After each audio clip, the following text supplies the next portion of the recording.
I just did some digging on Stacey Plaskett, and man, do I have some things to share with you all.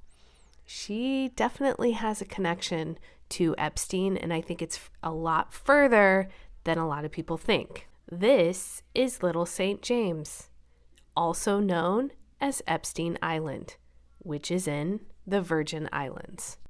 This is Cecile DeYoung. She was the First Lady of the Virgin Islands from 2007 to 2015.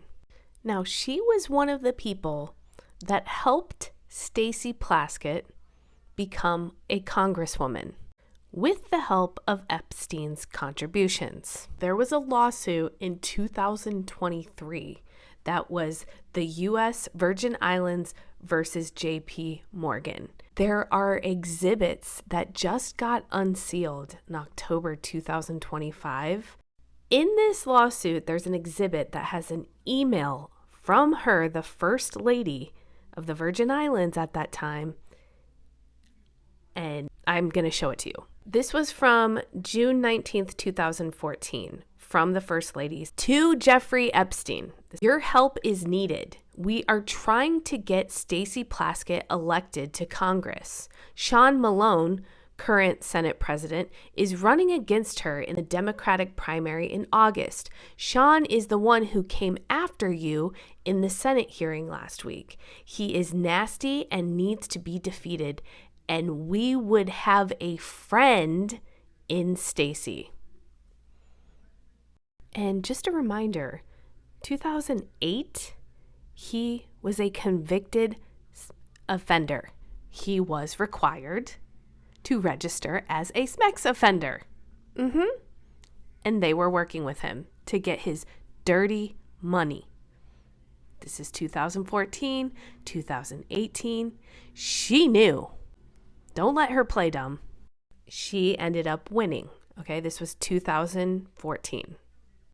Also, Stacey Plaskett worked for the Virgin Islands Economic Development Authority. She was counsel, and the EDA granted Epstein $300 million in tax exemptions. Yet another connection. Remember, we have a friend in Stacey. In her deposition, they ask, "Where was your first meeting with Mr. Epstein?" And she says, "At his office in St. Thomas." "Where else did you meet with him other than his office in St. Thomas?" "I met him in his home in New York." "Is it fair to say you were asking for money?" "Correct." Who else might have been the money used for?" "The Democratic Party." They go on to say, "Tell me about his home. What do you remember about it?" And she kind of goes on and describes the inside of his home. "Did you ever hear that when Mr. Epstein traveled to the Virgin Islands, he often had young women with him?" Listen to her answer. "What time frame are you asking me? Did I know?" "Ever." She said, "Yes." "Was Mr. Epstein on the list of people who would be potential help in raising money for the DCCC?" "Yes." "Did you ask him to contribute that?" "Yes." "Do you recall what you learned was the reason why the DCCC wouldn't accept Mr. Epstein's contributions?" "Yes." "What was that?" "That he had not passed their vetting." And I also just want to note, while reading this, there is about 2 minutes of this missing. Big chunk of that. I want to know where this is. July 12, 2018, Stacey Plaskett invites Epstein. Here's what she says. Good morning, Leslie. This is his assistant. "If you would share the invitation with Jeffrey, it'd be much appreciated. I would be grateful for his support and the support of those that he may direct to assist me."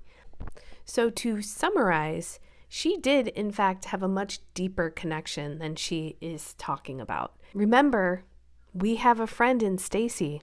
Apparently, it's a direct line to Stacey that you can text during an oversight meeting and tell her what to say.